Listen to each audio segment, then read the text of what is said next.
Mousetrap and the Laird.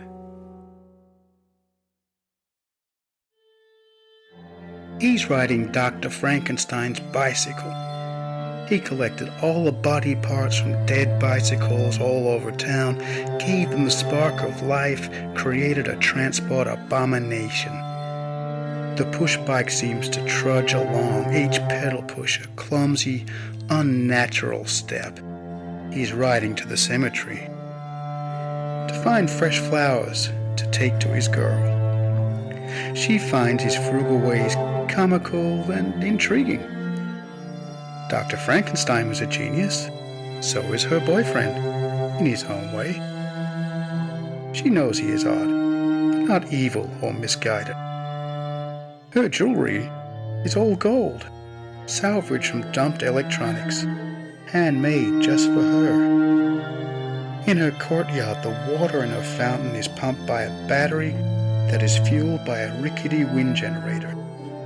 The windmill is noisy enough to overwhelm the relaxing trickle of the fountain.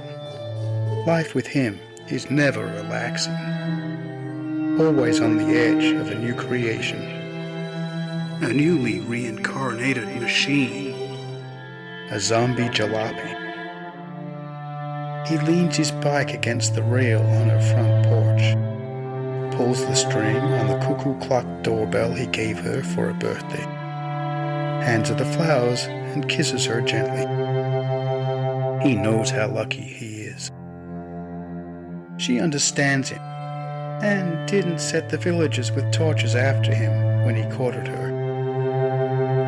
He goes down on one knee, produces a furry box, shows her a ring as he asks for her hand. She notices that the ring is from a proper shop.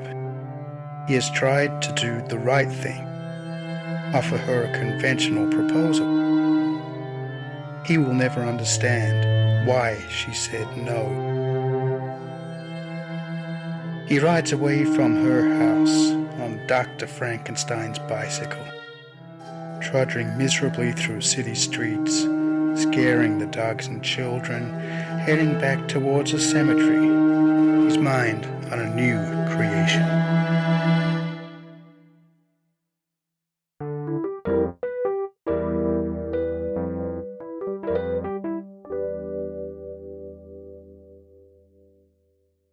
The great general removed his hat, placed it on the head of his sergeant.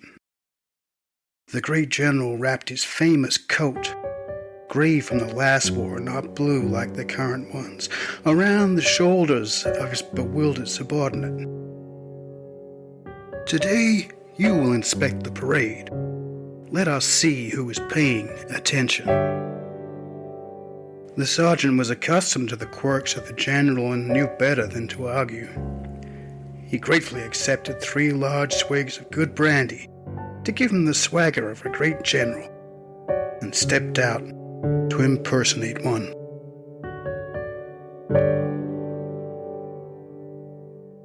The great general heard the call to attention. He heard 2 cracks from a sniper's rifle. He heard the scattering of the men. His intelligence had been sound. He knew there was a spy in his camp, that the enemy knew he was there. He also knew the enemy were low on ammunition, unable to mount a serious attack. In the same circumstances, he would have sent a sniper on a suicide mission too, to take a figurehead general. The men would have smelled the liquor on the breath of the sergeant. Be written off as a common prank. He'd thought of everything. After the turmoil, the great general walked out onto the makeshift parade ground. He'd hoped by placing his coat over the shoulders of his dupe it might fall free, but the fool had wrapped it around himself. The coat was blood-soaked and ruined. Of course, he had thought of this possibility too, and requested his wife to send a replacement a couple of days before.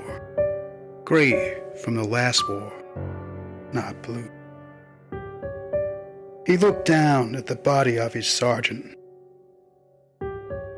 You won't brag about beating me at chess again.